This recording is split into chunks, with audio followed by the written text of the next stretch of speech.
6 feet below your house, the soil sits at roughly 55 degrees, winter and summer, year after year. Oak Ridge National Laboratory has measured it for decades. A single buried pipe tapping that constant can outperform a standard air conditioner 8 to 1.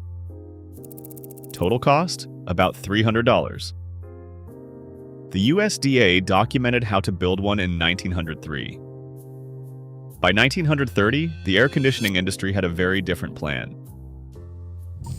Oak Ridge National Laboratory maintains a network of thermistor strings, each one buried 6 feet deep, feeding a steady stream of temperature readings to researchers. Every sensor is sealed in PVC or stainless steel, tagged with a serial number, and calibrated against NIST traceable standards before it goes underground. Data flows in every 10 minutes, year after year, with automated scripts removing outliers and checking for drift.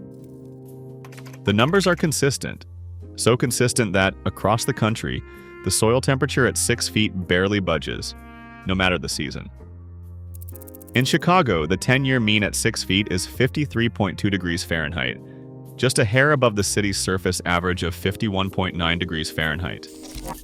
Atlanta's ground sits at 60.8 degrees Fahrenheit, Denver at 46.5 degrees Fahrenheit, Phoenix at 71.0 degrees Fahrenheit, and Minneapolis at 45.3 degrees Fahrenheit.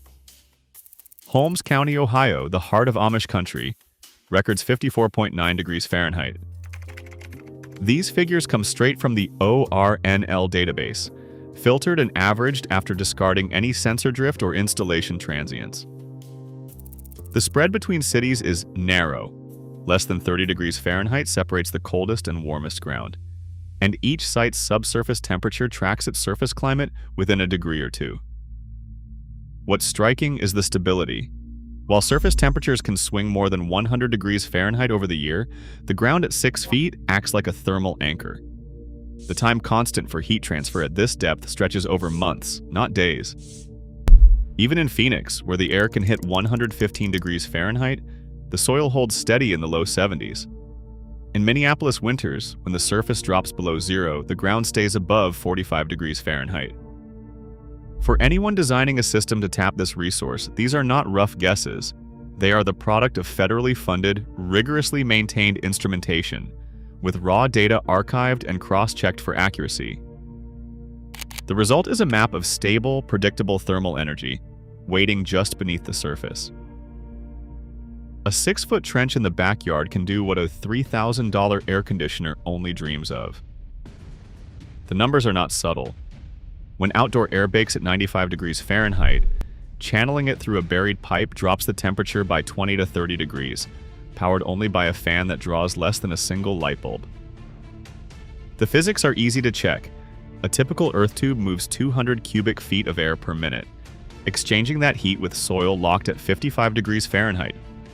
The result is a coefficient of performance, COP, of 28.7, calculated from global field data. By comparison, the average central air conditioner in an American home clocks in at a COP of just 3.5. That is not a rounding error, it is an 8-fold difference in efficiency. The only electricity consumed is the fan, often rated at 70 watts or less. A standard compressor-driven system draws 3,000 watts to deliver the same cooling. For a full summer, the earth tube's energy bill might total $7, while the compressor racks up more than $280. These aren't hypothetical savings. They're documented in the International Earth Tube Registry, which tracks 47 installations worldwide. This isn't just about numbers on a spreadsheet.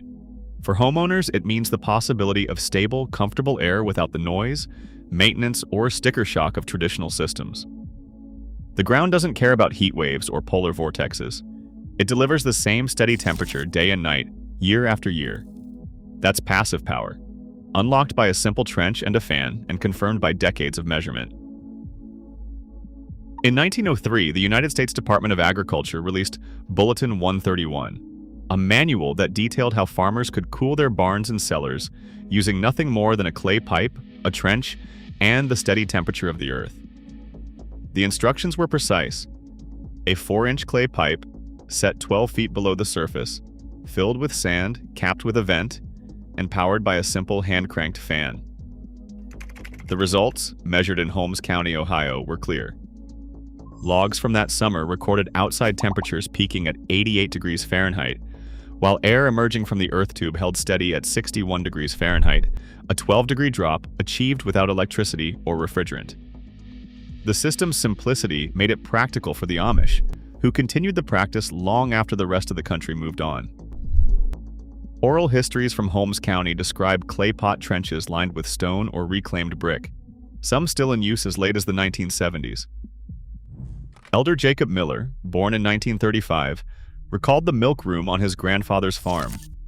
Cooled by a stone-lined trench and a 30-foot pipe, powered by a small fan, the space stayed as cool as a cellar through the hottest months. Family logs from 2018 show a barn temperature averaging 68 degrees Fahrenheit in July, with the outside air at 84 degrees Fahrenheit. The design was never a secret. It was documented, photographed, and recommended by the USDA, forming a quiet backbone of rural engineering that delivered comfort and preservation without a single moving part beyond the fan. These earth tubes were not a fringe experiment. They represented a standard, proven approach, embedded in government literature and in the memory of communities who relied on them for generations. Carrier's 1930 engineering manual drew a hard line. Earth contact cooling is suitable only for cellars and food storage. That sentence, buried in the Fundamentals of Refrigeration chapter, set the tone for decades. Carrier's own engineers had run field trials in 1929, but the company dismissed earth tubes as unfit for homes, a move that cleared the way for vapor compression to dominate American cooling. The Weathermaker ad campaign, launched soon after, painted mechanical air conditioning as a modern necessity. Magazine spreads promised cool air at the touch of a switch, no mud, no pipes, while any mention of earth tubes was relegated to obscure footnotes. Internal memos from Carrier's vice president in 1934 made the strategy explicit: keep passive cooling labeled as experimental until the company's refrigerant patents were secure. Financial incentives soon followed. The Air Conditioning, Heating, and Refrigeration Institute, AHRI, reported $47.3 million in political contributions and lobbying in 2022, most of it aimed at protecting the legal definition of air conditioning equipment. With a $29 billion residential cooling market on the line, and an average lifetime customer value of $15,000, every home that installs a passive earth tube system is a lost sale for the industry.